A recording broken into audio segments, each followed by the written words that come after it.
16절입니다. 출애굽기 20장 16절 다 같이 한 목소리로 읽도록 하겠습니다. 내 이웃에 대하여 거짓 증거하지 말라. 아멘. 내 이웃에 대하여 거짓 증거하지 말라. 말씀 보기 전에 먼저 광고 말씀드리겠습니다. 토요일 진행되는 전도는 금주에는 쉬도록 하겠습니다. 그 점 아시고 또 주변에 있는 분들에게 또 잘 안내해 주시면 좋겠습니다. 자, 하이델베르그 요리문답 1문에 대한 말씀, 저희가 끝에 있는 내용까지 다 보지 않지만 아주 중요한 그 한 단락의 내용을 계속 고백하고 외우는 것도 중요하다고 생각합니다. 살아서나 죽어서나 당신의 유일한 우위로는 무엇입니까? 살아서나 죽어서나 나는 나의 것이 아니요 몸도 영혼도 나의 신실한 구주 예수 그리스도의 것입니다. 아멘. 여러분 혹시 금주 요절 이렇게 외우고 계십니까? 뭐 주보에 있습니다. 주보에도 있는데 한번 읽어보도록 하겠습니다. 시편 37편 30절 의인의 입은 지혜로우며 그의 혀는 정의를 말하며. 시편 37편 30절 말씀입니다. 계속 묵상하면서 한 주간 한 주간을 보냈으면 좋겠습니다. 오늘은 제 9계명의 말씀을 살펴보도록 하겠습니다. 제 43주일 하이델베르그 요리문답 그 교재 110쪽에 있는 내용입니다. 그 지난주에 우리가 말에 대한 말씀을 같이 나눴는데요. 그리고 또 계속적으로 우리가 이 성경을 암송하고 있습니다. 그 내용들을 대하면서 말에 대한 생각을 조금 더 무게 있게 또 신중하게 하고 있는 그러한 고백들을 듣게 됩니다. 오늘도 한 2분 정도가 문자로 목사님 지난주에 말씀에 힘을 입어서 한판 그냥 대판 싸울 뻔했는데 꾹 참고 믿음으로 이겼습니다. 이렇게 고백하신 분들이 있습니다. 우리가 말이라고 하는 것이 참 쉽지 않습니다. 너무나도 가볍게 그리고 함부로 말할 수 있는 능력이 우리 안에 있습니다. 그런데 오늘 제 9계명에서 해당되는 말씀, 내 이웃에 대하여 거짓 증언하지 말라라고 하는 이 말씀 자체는 말이라고 하는 것과 더불어서 무슨 의미가 또 포함되어 있습니까? 거짓이라고 하는 개념이 함께 있습니다. 거짓, 말에 대한 내용들이 참 중요한데요. 그 말이라고 하는 것을 할 때 상대방이 어떻게 느낄 것인가라고 하는 그 신중함이 굉장히 필요한데 그 가운데에서 우리가 거짓과 관련된 이러한 내용들을 제 9계명에서 다루고 있는 것입니다. 여러분 2007년도에 그 워싱턴 포스트에서 언급한 그런 내용인데요. 뭐 벌써 10년이 넘은 그런 자료입니다. 그런데 저는 이러한 자료가 그다지 변화가 없으리라 생각이 되어집니다. 뭐라고 얘기했냐면 잘 아는 사람이 10분간 대화를 하게 되면 거기에는 2-3건의 거짓말이 포함된다. 이런 분석을 내놨습니다. 한 10분 정도 대화를 하는 가운데 그 가운데에서 한 2-3번의 거짓말을 하는 것이 모든 사람들이 경험하는 일상적인 삶의 모습이다. 이렇게 설명을 했습니다. 우리가 잘 알고 있는 사건이죠. 여러 정치인들이 거짓말 때문에 곤욕을 치렀던 일들이 많습니다. 이제 그 중에 가장 대표적인 사람이 누구냐면 빌 클린턴입니다. 루인스키라고 하는 여인과의 성추문 사건을 직면했을 때 그가 부인했던 그것에 대해 그 국민들은, 미국민들은 더 분노하고 그 문제를 더 심각하게 생각했던 일을 우리는 기억하고 있습니다. 그가 성추문에 관련돼 있느냐라고 하는 문제보다도 더 중요한 문제가 무엇이었습니까? 거짓에 대한 문제였습니다. 거짓에 대한 문제였습니다. 여러분, 우리가 잘 알고 있는 다윗도 어떻습니까? 다윗도 한 여인을 취하게 되고 그 취한 것을 은폐하기 위해서 거짓을 꾸미는 그런 일들을 저지르죠. 이러한 것들이 결국에는 더 나아가서 이제 살인까지 하는 일들로 번져지게 되죠. 이런 내용에 있어서 이 거짓이라고 하는 자체는 우리의 삶을 굉장히 황폐하게 하고 우리로 하여금 있어서는 아니 될 어떤 죄악적 요소로 성경은 우리에게 말씀해주고 있습니다. 여러분, 우리가 잘 알고 있지만 이 거짓된 것과 반대되는 것이 무엇입니까? 진실한 것입니다. 진실한 것. 그래서 진실함을 가지고 살아가야 할 것을 성경은 우리에게 꾸준히 설명해주고 있습니다. 이 거짓된 내용 가운데는 사기를 치는 이야기들도 있고요, 속임수를 베풀고 비방하고 험담하고 악담하는 그러한 것들이 다 포함될 수가 있습니다. 그런데 이러한 거짓말을 일삼는 사람들의 공통적인 마음 가운데 무엇이 있냐면 허영을 추구하는 마음의 모습이 있다는 거예요. 허영적이라는 거예요. 그러니까 허영을 추구하게 되면 거짓말할 준비 태세가 되어 있는 거예요. 그러니까 그러한 마음의 태도를 가지고 있으면 거짓말하는 것이 이제 쉽게 될 수 있는 그러한 상황에 놓일 수 있다는 것입니다. 여러분, 그래서 우리가 이 거짓말이 어디서부터 왔는가를 잘 알아야 되는 것입니다. 오늘 112문에서 말씀하고 있는 내용들을 이렇게 하나하나 보면서 같이 한번 말씀을 살펴보도록 하겠습니다. 제9계명에서 하나님께서 원하시는 것은 무엇입니까? 라고 이렇게 말을 하고 있는데요. 자, 답을 먼저 하겠습니다. 내가 어느 누구에게도 거짓 증언을 하지 않고 다른 사람의 말을 왜곡하지 않고 뒤에서 헐뜯거나 중상하지 않으며 어떤 사람의 말을 들어보지 않고 성급히 정죄하지 않으며 다른 사람이 성급히 정죄하는 데에도 참여하지 않기를 원하십니다. 오히려 하나님의 무서운 진노를 당하지 않기 위해 본질적으로 마귀의 일인 모든 거짓과 속이는 일을 피해야 합니다. 법정에서나 기타 다른 경우에도 나는 진리를 사랑하고 정직하게 진실을 말하고 고백해야 하며 할 수 있는 대로 이웃의 명예와 평판을 보호하고 높여야 합니다. 여러분, 여기에서 이 거짓말이 절대 있어서는 안 되는 이유가 무엇이냐 하니까 이게 어디에서부터 왔다는 거예요? 본질적으로 마귀의 일이라 이렇게 이야기하고 있습니다. 마귀의 일이라. 그러므로 모든 거짓과 속이는 일을 피해야 한다 이렇게 말씀하고 있습니다. 이게 마귀에서 온 것이다 라고 이야기하는 것입니다. 요한복음 8장 우리 44절 말씀 그 각주 6번에 있습니다. 우리 함께 읽어보겠습니다. 너희는 너희 아비 마귀에서 났으니 너희 아비의 욕심대로 너희도 행하고자 하느니라. 그는 처음부터 살인한 자요 진리가 그 속에 없으므로 진리에 서지 못하고 거짓을 말할 때마다 제 것으로 말하나니 이는 그가 거짓말장이요 거짓의 아비가 되었음이라.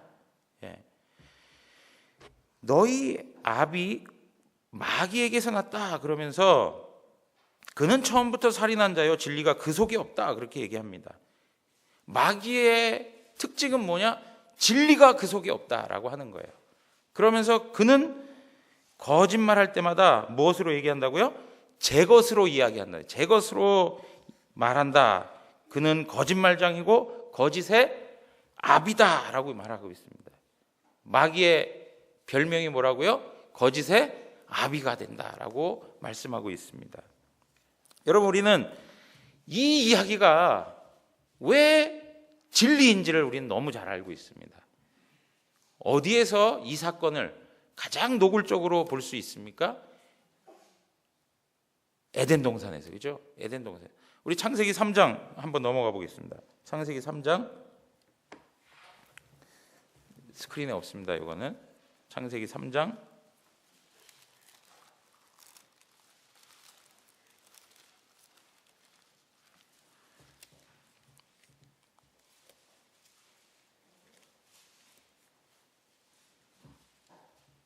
자, 4절부터 읽겠습니다. 4절부터 4절 5절 읽겠습니다. 다 같이 읽겠습니다.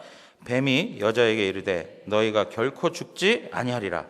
너희가 그것을 먹는 날에는 너희 눈이 밝아져 하나님같이 되어 선악을 알 줄 하나님이 아심이니라. 예. 여러분, 여기 보십시오. 뱀이 여자에게 이르되 너희가 결코 어떻게 된다고요? 죽지 않는다, 그렇게 얘기했습니다. 이거 사실입니까? 거짓입니까? 거짓입니다. 거짓입니다. 반드시 죽는다고 하나님께서 말씀하셨습니다. 그런데 사탄은 다가와서 죽지 아니하리라, 결코 죽지 아니하리라, 그렇게 얘기하는 것입니다. 거짓을 풀어놓는 것이죠. 그러면서 뭐라고 얘기하냐면 너희가 눈이 밝아져서 누구처럼 된다고요? 하나님처럼 된다는 거예요. 하나님처럼 된다. 얼마나 달콤한 이야기인지요. 하나님처럼 된다는 거예요. 그러면서 하나님처럼 되어서 선악을 알 수 있을 것을 누가 아신다고요? 하나님이 아시기 때문에 너희에게 먹지 못하게 했다는 거예요. 너희가 하나님처럼 될까 봐 하나님께서 그것을 막았다는 거예요. 하나님의 의도까지 설명을 해주는데 그것도 뭐예요? 거짓말이에요. 거짓말. 하나님의 의도가 그랬습니까? 그 백성들에게 이 인간들이 나와 같아지기 때문에 이걸 절대 먹어서 안 되겠구나, 그런 의도와 생각을 가지고 하나님께서 우리 인간들을 대하셨습니까? 그런 적 없습니다. 그런데 사탄은 와가지고 거짓을 이야기하는 것이죠. 사랑하는 성도 여러분, 이 사탄의 이러한 전략은 우리가 죽을 때까지 혹은 주님이 오실 때까지 이 땅에서 이루어져 가고 있습니다. 끊임이 없습니다. 그 한 영혼이라도 붙들고 지옥으로 함께 가기 위해서 사탄은 계속적인 유혹의 말들을 거짓말로 많은 사람들에게 펼쳐 보이는 것입니다.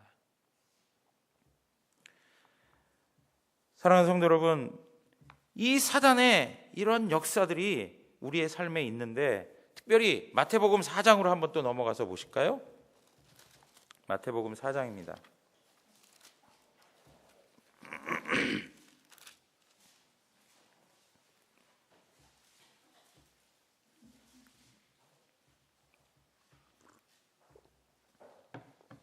(4장) 9절입니다. 9절 다 같이 읽겠습니다. 이르되 만일 내게 엎드려 경배하면 이 모든 것을 내게 주리라. 마귀가 예수님을 지극히 높은 산으로 가서 천하만국과 그 영광을 보여주면서 만일 내게 엎드려 경배하면 이 모든 것을 내게 주겠다, 그렇게 얘기합니다. 여러분, 마치 이 모든 것의 주권자가 누구인 것처럼 얘기하는 거예요. 자기 자신인 것인 양 이야기해요. 모든 것의 주권자가 자기 자신인 양 이야기하는 거예요. 완전히 허영에 빠져 있죠.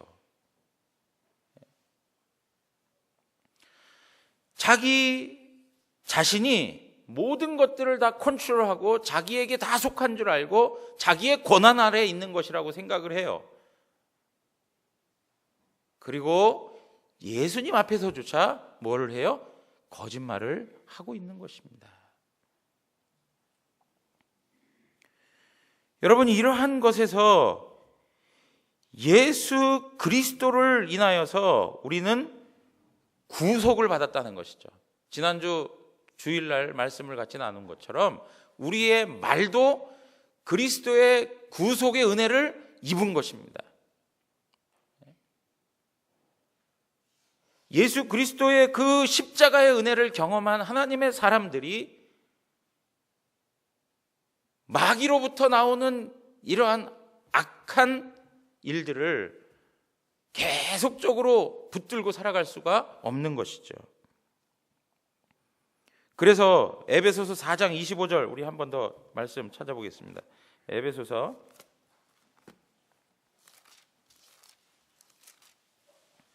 4장 25절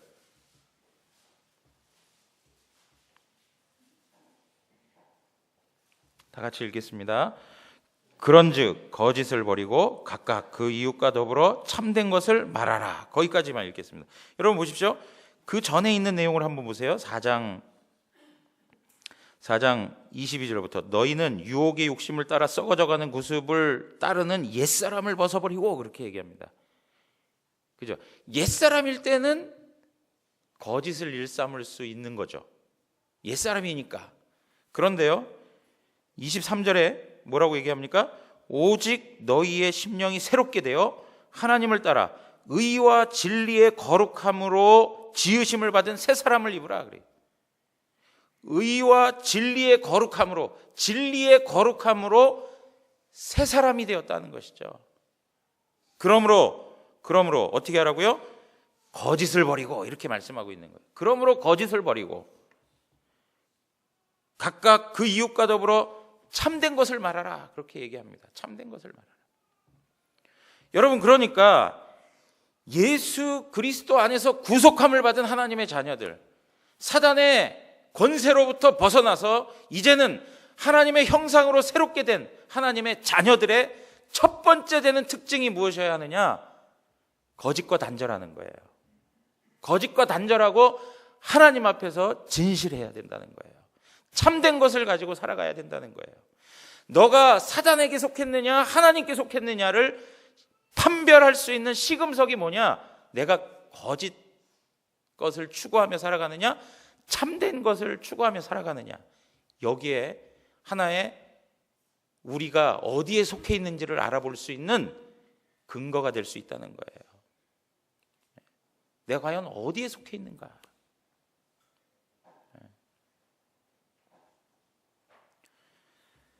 사랑하는 성도 여러분, 진정으로 예수 그리스도의 십자가의 은혜로 우리가 구원을 받았습니까? 그렇다면 우리는 진리에 속한 자입니다. 진리에 속한 자예요.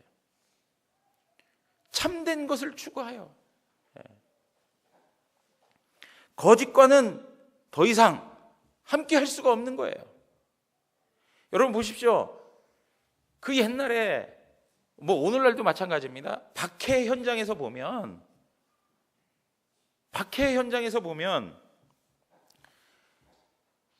자, 초대교회도 마찬가지죠. 예수 그리스도께서 죽었다가 살아나신 것을 본 사도들과 그리스도인들이 나아가서 예수 그리스도의 이름을 증거할 때마다 예수 그리스도가 죽었다가 살아나심을 증거했다고 그래요. 그죠? 예수 그리스도께서 죽었다가 살아나심을 수많은 사람들 앞에서 증거합니다. 그럴 때 잡아다가 가두기도 하고 많은 핍박을 가하게 되죠. 그럼에도 불구하고 그들이 그 진리를 포기합니까? 포기하지 않습니까? 포기하지 않습니다. 왜 그렇죠? 그들은 진리에 속해 있기 때문에 그렇습니다. 그 세상 앞에 거짓을 말하지 않습니다. 그들이 눈으로 똑똑히 봤던 예수 그리스도가 죽었다가 살아나신 것을 그대로 증거합니다. 어떠한 상황에도요, 자기 목이 달아나도, 자기 자신이 화형에 처해도, 자기가 원형 경기장의 사자밥이 되어도 예수 그리스도가 죽었다가 살아나신 그 진리에 대해서 포기할 수가 없는 것이죠.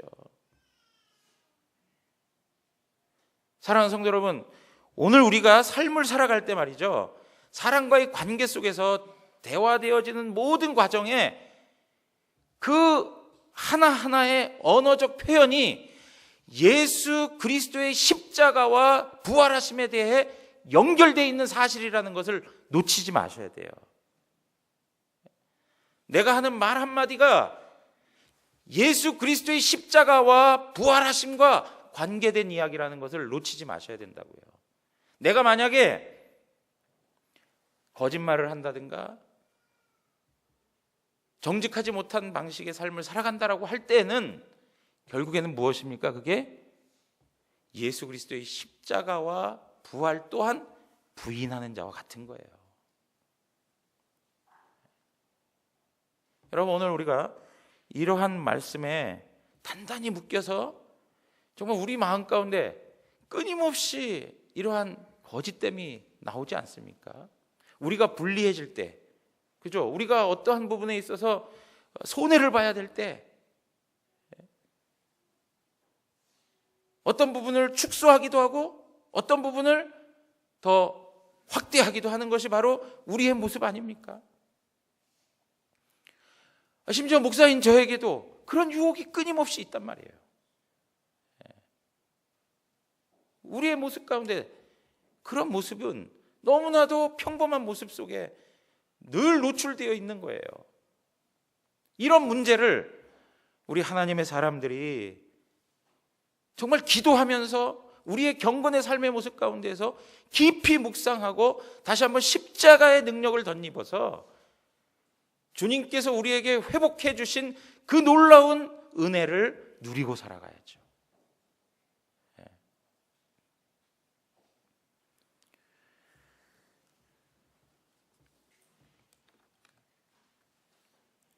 오늘 이러한 내용들을 다시 한번 기억하시면서 우리가 왜 정말 진실해야 되느냐라고 할 때 예수 그리스도의 구원의 은혜를 입은 자기 때문에 진실해야 된다라고 하는 것이고요. 우리 디도서로 한번 가서 보겠습니다. 디도서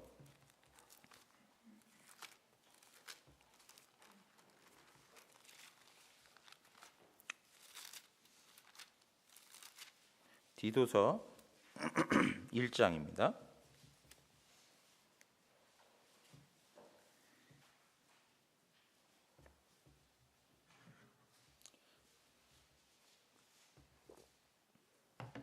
디도서 1장 10절 한번 같이 읽도록 하겠습니다. 다 같이 읽겠습니다. 불순종하고 헛된 말을 하며 속이는 자가 많은 중 헬라파 가운데 특히 그러하니 그들의 입을 막을 것이라. 이런 자들이 더러운 이득을 취하려고 마땅하지 아니하는 것을 가르쳐 가정들을 온통 무너뜨리는도다. 그렇게 얘기했습니다. 여러분, 여기 보십시오. 이 말씀 가운데 우리에게 언급하고 있는 것 중에 하나가 뭐냐면 헛된 말을 하여 속이는 자가 많다라는 거예요. 헛된 말을 하여 속이는 자가 많다. 이 사도 바울이 왜 이러한 이야기를 이들 가운데 권면하느냐? 봤더니 자 12절 가서 한번 보세요. 12절 다 같이 한번 읽겠습니다. 그레데인 중에 어떤 선지자가 말하되 그레데인들은 항상 거짓말장이며 악한 짐승이며 배만 위하는 게으름뱅이라 하니 이 증언이 어떻다고요? 참되도다 그랬습니다. 그러므로 내가 그들을 엄히 꾸짖으라. 이는 그들로 하여금 믿음을 온전하게 하고 그러면서 쭉 이야기합니다. 여러분, 여기 그레데인들은 항상 어떻다고요? 특징이 거짓말쟁이라는 거예요. 거짓말쟁이. 그러다 보니까 예수 그리스도를 믿는다고 해도 그 가운데 무엇이 있어요? 거짓말이 난무하는 거예요, 그냥. 그러니까 사도 바울이 10절에 얘기하는 거예요. 불순종하고 헛된 말을 하며 속이는 자가 많은 중 이런 자들이 많다. 그들의 입을 막을 것이라, 그런 얘기를 하는 거예요. 왜 그래야 되느냐? 왜 이러한 거짓말과 이런 것들을 하지 말아야 되느냐라고 이야기하면서 보십시오. 1절, 2절로 가서 한번 보세요. 1절, 2절입니다. 다 같이 읽겠습니다. 하나님의 종이요 예수 그리스도의 사도인 나 바울이 사도된 것은 하나님이 택하신 자들의 믿음과 경건함에 속한 진리의 지식과 영생의 소망을 위함이라. 이 영생은 거짓이 없으신 하나님이 영원 전부터 약속하신 것인데, 그렇게 말씀합니다. 여러분, 여기에 사도 바울이 하나님 택하신 자들의 믿음과 경건함에 속한 진리의 지식과 영생의 소망을 위함이라, 그렇게 얘기해요. 자기가 뭐가 된 것이요? 사도가 된 것이. 사도가 된 것이 믿음과 진리의 지식과 영생의 소망을 위함이라, 이렇게 얘기하는 거예요. 여러분, 진리의 지식 또한 거짓이 없는 것이죠. 그러면서 하는 말이 뭐라고 얘기하냐면 거짓이 없으신 하나님, 그렇게 표현해요. 하나님이 어떤 분이시라고요? 거짓이 없으신 하나님이라, 그렇게 얘기하는 거예요. 여러분, 왜 사도 바울이 인사말을 하면서 거짓이 없으신 하나님에 대한 이야기를 했을까요? 그것은 그 당시 이 편지를 받는 디도와 함께 목회하는 이들 가운데에는 거짓됨이 가득했다는 거예요. 특별히 그 그레데 섬에 살고 있던 사람들의 특징이 뭐예요? 이제 거짓이 아주 일상적인 사람들인 거예요. 그러니까 이젠 구원의 은혜를 받았으면 온전함에 나아가라는 말씀을 하고 있는 것이죠. 여러분, 16절 가서 보십시오. 16절, 1장 16절입니다. 다 같이 읽겠습니다. 그들이 하나님을 시인하나 행위로는 부인하니 가증한 자요 복종하지 아니하는 자요 모든 선한 일을 벌이는 자니라. 어떤 자들이요? 거짓말하고 있는 자들이. 그들이 하나님을 시인해요. 하나님을 인정해요. 그러나 행위로는 어떻다고요? 부인하고 가증한 자고 복종하지 아니하는 자라는 거예요. 사랑하는 성도 여러분, 오늘 하나님의 말씀 가운데 우리로 하여금 진실하라 하는 그 명령은 예수 그리스도로 말미암아 우리를 구원해 주셨기 때문에 이젠 새로운 하나님의 사람이 되었다는 것이에요. 이제는 사단에게 속한 것이 아니라 이제는 그리스도에게 속한 자로서 진실하라는 거예요. 진리를 붙들고 살라는 거예요. 그리고 또 한 가지가 뭐라고요? 하나님이 거짓 없으신 진실하신 분이라는 거예요. 사랑하는 성도 여러분, 우리는 좀 전에도 말씀드렸지만 우리가 불리하거나 곤란함에 처할 때 우리는 거짓이 나올 때가 있어요. 임기응변에 능할 때가 있어요. 그러한 것들을 작은 것이라고 생각하지 말고 그러한 내용들을 우리 그리스도인들 안에서는 엄격하게 다뤄야 할 내용이라 생각하시고 하나님 앞에 이 문제를 가지고 심각하게 기도해야 되는 것이죠. 여러분, 사회가 성숙하면 성숙할수록 투명하고 정직하죠. 그런데 그건 인간들이 얘기하는 수준에서 이야기하는 것입니다. 그런데 우리는 하나님을 섬기는 하나님의 자녀들이기 때문에 그들이 이야기하는 그 수준보다 더 고급해야죠. 더 그 수준이 하나님 앞에 세워져 있어야죠.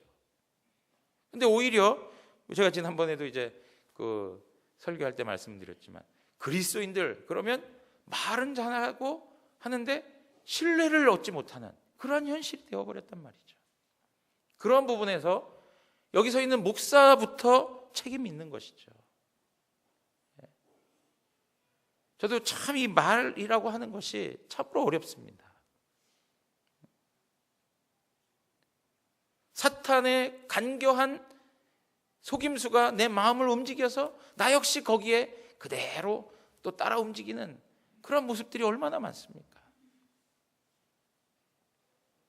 사랑하는 성도 여러분, 오늘 이 말씀들을 다시 한번 생각하면서 우리가 지난주부터 또 말에 대해서, 그죠? 지난 한 달 전에서도 말에 대해서도 계속 우리가 묵상하고 있는데요.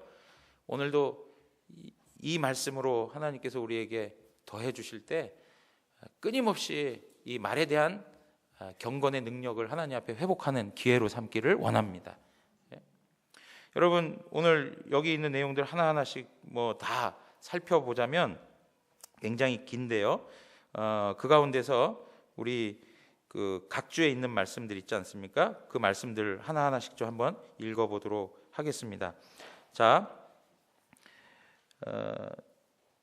각주 1번에 보면 잠언 19장 5절하고 9절 말씀이 있습니다. 우리 한번 읽어보겠습니다. 거짓 증인은 벌을 면하지 못할 것이요 거짓말을 하는 자도 피하지 못하리라. 거짓 증인은 벌을 면하지 못할 것이요 거짓말을 뱉는 자는 망할 것이니라. 이 정도로 하나님이 싫어하시는 거예요. 네, 하나님이 싫어하시는 거예요. 여러분, 잠언 6장으로 한번 가서 보세요. 이거 찾아보십시오. 여기는 없습니다. 잠언 6장입니다.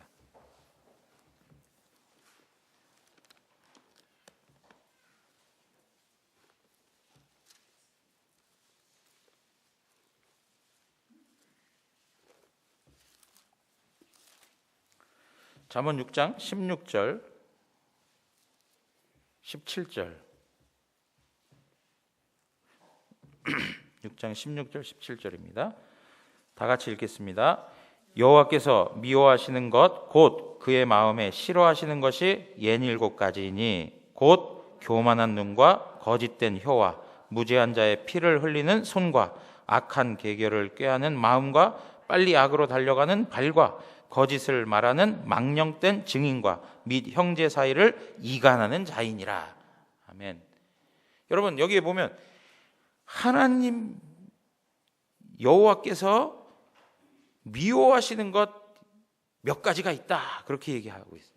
하나님이 미워하시고 싫어하시는 것 몇 가지가 있다. 그 첫 번째가 뭡니까?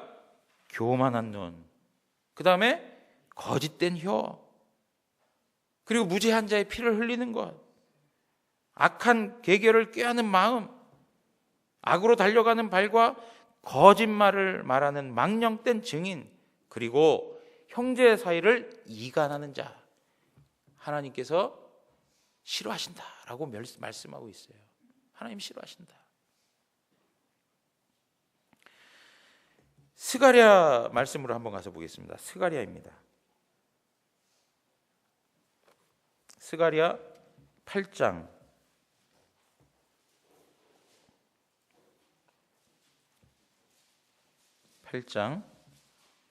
16절에서 17절 말씀입니다. 스가랴 8장 16절에서 17절 말씀 다 같이 또 읽겠습니다.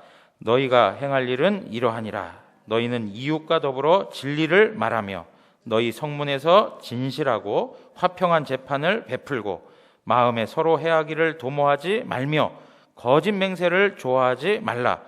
이 모든 일은 내가 미워하는 것이니라. 여호와의 말이니라.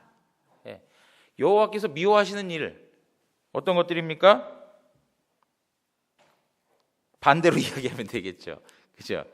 반대로 이웃과 더불어 거짓을 말하고 성문에서 거짓되고 화평한 재판을 베풀지 아니하고 마음에 서로 해하기를 도모하고 그 다음에 어떻게 해요? 거짓 맹세를 일삼고 이런 걸 하나님께서 어떻게 하신다고요? 미워하신다. 예, 싫어하신다라고 말씀하고 있습니다. 자, 말씀 한 절 더 보겠습니다. 요한계시록 22장. 요한계시록 22장 15절입니다. 22장 맨 마지막입니다. 맨 마지막. 22장 15절. 자, 다 같이 읽겠습니다. 15절. 개들과 점술가들과 음행하는 자들과 살인자들과 우상 숭배하는 자들과 및 거짓말을 좋아하며 지어내는 자는 다 성 밖에 있으리라. 여러분, 하나님의 나라가 이루어졌습니다. 그런데 그 나라에 들어가지 못하는 사람들의 특징을 보니까 거기에 거짓말하는 자가 있어요. 그 이야기는 무슨 얘기냐면 이런 행위 구원을 이야기하자는 게 아니고요, 하나님의 은혜를 모르고 구원함을 받지 못한 사람들의 특징이 이러한 방식으로 나타난다는 거예요. 예. 철저히 우리가 하나님께 속해 있기 때문에 우리가 하나님 앞에서 진실해야 한다라고 하는 것을 말씀해 주고 있습니다. 여러분, 각주 2번으로 가서 보시면 시편 50편 19절 20절 한번 다 같이 읽어보겠습니다. 내 입을 악에게 내어주고 내 혀로 거짓을 꾸미며 앉아서 내 형제를 공박하며 내 어머니 아들을 비방하는도다. 그렇게 얘기했습니다. 내 입을 악에게 내어주고 내 혀로 거짓을 꾸미며 앉아서 내 형제를 공박한다라는 것은 내 형제에 대해서 항상 반대되는 이야기만 하는 거예요. 예. 그냥 허물을 들춰내는 그런 부분들, 이런 것들에 대해서 우리 그리스도인들은 삼가해야 되겠다 하는 것입니다. 그리고 말씀에 보면 이 말씀이 있습니다. 우리가 그 112문 설명하는 단문에 가서 보시면 어떤 사람의 말을 들어보지 않고 성급히 정죄하지 않으며 다른 사람이 성급히 정죄하는 데에도 참여하지 않기를 원하십니다. 그렇게 얘기하고 있습니다. 여러분 보십시오. 우리가 어떤 사람을 보면 그냥 성급히 정죄할 때가 있습니다. 그죠? 내가 판단하는 대로 그냥 어떤 상황도 살펴보지 않은 채 딱 정죄하는 그런 부분들이 있습니다. 그런데 그렇게만 하지 말라는 게 아니고 뭐라고 얘기하고 있습니까? 다른 어떤 사람이 그렇게 하면 거기에 맞짱 쳐주지 말라는 거예요. 아, 그래 맞아 나도 보니까 그렇더라. 야, 너만 느꼈어? 아니, 너도 그렇게 느꼈어? 나도 똑같이 그렇게 생각하고 있었는데. 그러면서 성급히 정죄하는데 동참하지 말라는 거예요. 함께 한 번쯤 그런가 안 그런가 생각해 볼 필요도 있지 않습니까? 그죠? 살펴볼 필요가 있지 않아요? 왜 그랬을까? 어떤 이유가 있었을까? 상황이라는 것이요, 우리가 경험해 보면 알지만 너무나도 돌발적인 상황들이 발생하고 어떤 경우에는 정말 상황적으로 딱딱 맞아서 그 사람이 의도하지 않은 채 어떤 그 누명을 쓰게 되는 그런 일들을 우린 종종 경험하기도 하고 사건 사고들을 통해서 보기도 하지 않습니까? 우리의 그냥 이치적인 생각으로만 다 설명되지 않는 많은 문제들이 있단 말이죠. 그러한 부분에서 넉넉함과 여유를 가지고 그 부분들을 좀 살펴볼 수 있는 마음의 여유가 있으면 어떨까, 이런 생각을 해봅니다. 그러면서 동시에 그 뒤로 넘어가서 보시면은요, 나는 진리를 사랑하고 정직하게 진실을 말하고 고백해야 하며, 그 다음에 나오는 말입니다. 할 수 있는 대로 이웃의 명예와 평판을 보호하고 높여야 합니다. 예, 이웃의 명예와 평판을 어떻게 해야 된다고요? 보호하고 높여야 한다. 그러니까 나는 다른 사람의 명성과 명예와 평판을 깎아내리는데 내 입술을 사용하려고 하지 말고 다른 사람의 평판과 명예를 높여주는 것에 쓰임받으라 이거예요.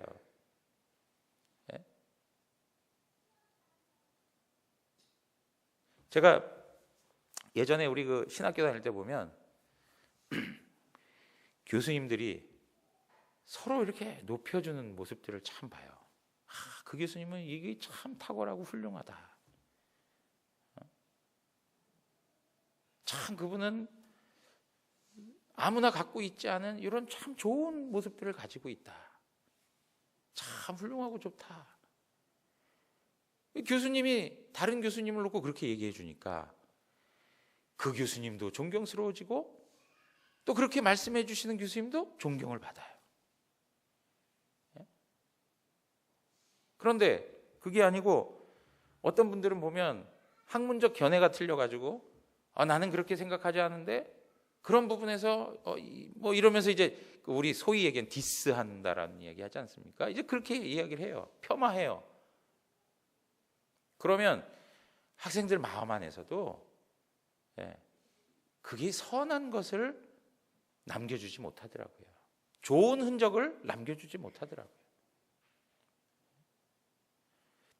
여러분, 저는 합동신학교를 졸업했습니다.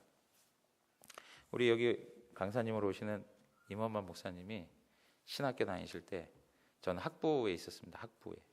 그럴 때 김 전사 꼭 합신 와야지 이런 이야기를 많이 해주셨어요. 물론 제가 이제 아버님도 목회를 하시는 분이니까 어릴 때부터 합신에서 자라났으니까 합신 가야 될 생각을 하고 있었죠. 근데 제가 우리 합동신학교에 13회에서 한 16회, 17회 있는 그 선배, 지금은 이제 다 목사님 되셨겠죠. 선배님들하고 그 학부 시절에 교제를 많이 했어요. 그분들하고 이제 대화할 때마다 항상 학교에 대한 감사가 있고 교수님에 대한 존경이 느껴졌어요. 그래서 제 마음도 그 이야기를 들으면 더 가고 싶어지는 거예요. 막. 정말 더 가고 싶어져요.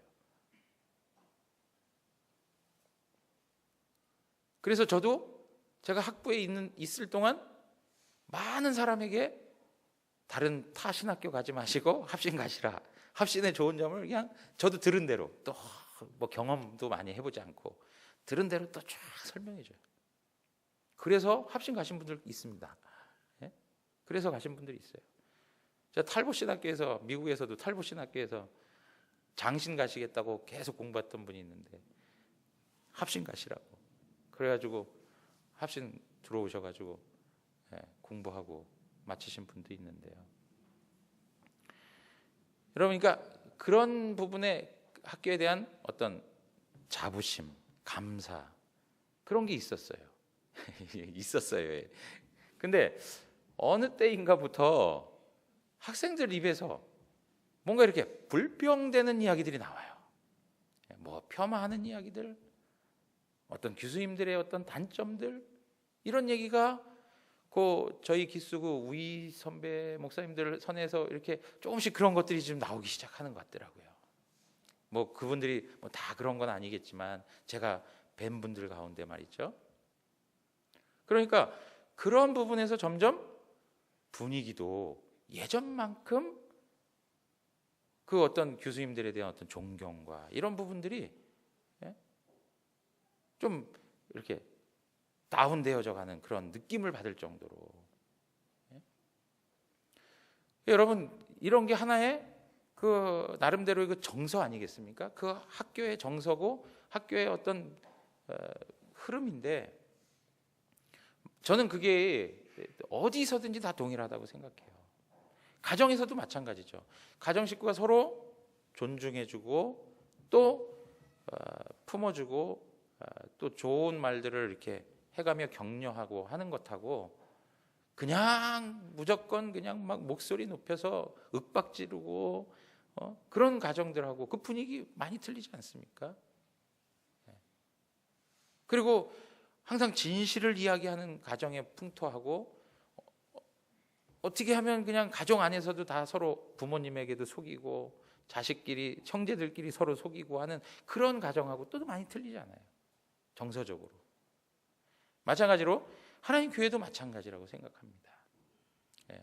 우리 안에 자꾸 높여주고 다른 사람을 세워주고 그 허물을 덮어줘서 가려줘서 잘 세워질 수 있도록 격려해주고 그러면서도 부족함이 있지만 우리 영안교회 공동체는 정말 행복하고 또 하나님 앞에서 참 귀한 공동체다라고 하는 것들이 계속 고백되어지고, 완벽해서 그런 말 하는 거 아닙니다. 그죠? 뭐 제가 볼 땐 우리 영안교회 모든 성도님들이 이런 부분에 잘 또 하고 계세요. 하고 계시는데, 저는 이제 우리가 이러한 말에 대한 이야기들을 같이 나누면서 조금 더 이런 부분들을 묵상하며 우리 모습들을 지금보다 더 나은 모습으로 하나님 앞에 더 세워가고 싶은 그런 마음이 있는 것이죠. 사랑하는 성도 여러분, 우리 안에 우리의 말을 통해서 다른 사람이 해함을 입는 것이 아니라 다른 사람이 오히려 유익을 얻을 수 있는, 선을 도모할 수 있는 그러한 언어를 통해서 하나님의 복을 누리시고, 우리 가족 공동체 안에서, 그리고 교회 공동체 안에서 내가 머무는 그 자리에서 천국을 누리고 맛보는 그런 삶을 살아가시기를 주님의 이름으로 축원합니다. 우리 찬양하고 기도하겠습니다.